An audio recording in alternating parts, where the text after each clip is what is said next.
Hamid from Nigeria. Assalamu alaikum wa rahmatullahi wa barakatuh. Wa alaikum salam wa rahmatullahi wa barakatuh. I have someone who has been doing Ruqya for over 2 months and is unable to recite now as a result of the jinn holding his tongue, being unable to speak properly, like inability to properly read the Quran, perform salat, and also speak in his native language properly. And it also causes unexplained aches, pain, and stress, which started last year, August. My question is, what to do to remove the pain and relieve his tongue being held by the jinn?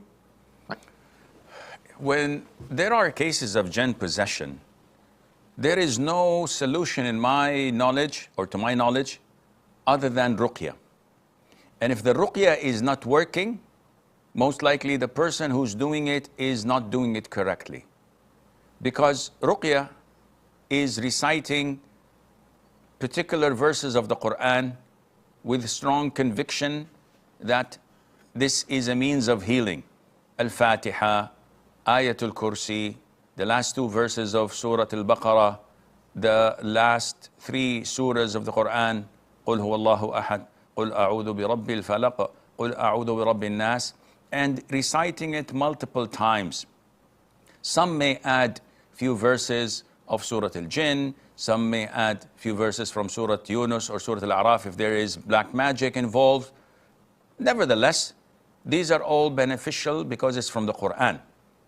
You do this directly to the person or to the individual, or you do it yourself over Zamzam water or normal water, and you drink multiple times from it during the day and the night, and with the grace of Allah, it will cure that individual bi'idhnillahi azza wa jal.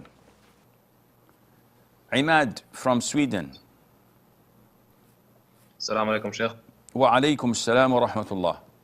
So, Sheikh, I'm wondering if this event that was narrated about Hatim al-Asam is authentic, and if we should apply it in our prayer. And I'm also wondering about the method. What is it that was narrated by Hatim al-Asam? That when he stands in prayer, he feels that he's standing in front of Allah, and that the help. Is it this one? Yes, and I'm wondering how to know if such events are authentic. No, this is something that is not from the Quran, nor from the Sunnah.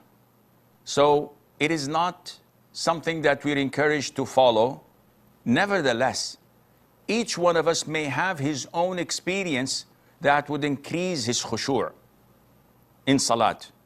And he should not share it with others, because then, like you, people would think that this is a sunnah, and what is applicable and that works for me might work for them as well, which is not the case.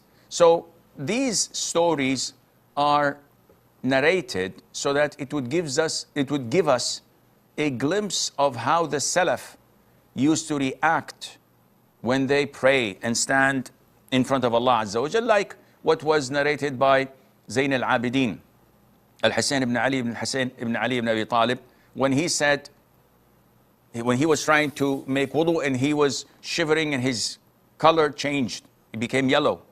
So people said, are you sick? He said, no, but I'm just imagining who am I going to stand in front of in few minutes time. So such fear of Allah Azza wa Jal is different from one person to the other.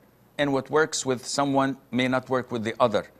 And at sometimes we're so negligent, we look at these stories and say, duh, what is this?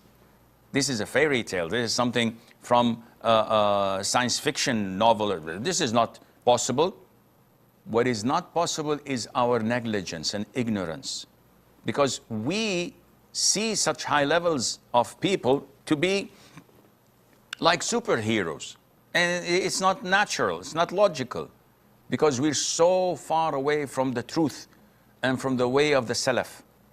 But this was the norm.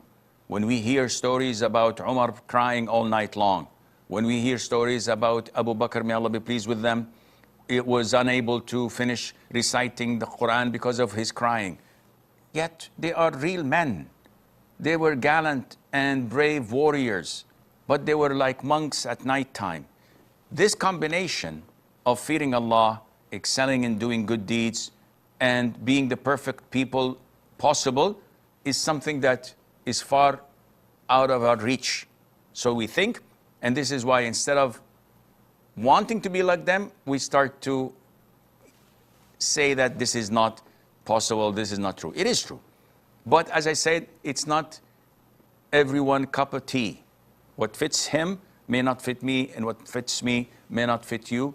Nevertheless, you don't bind yourself to it as if it's Quran or Sunnah. Rather, it's something that you would use to excel and improve your prayer, and Allah knows best.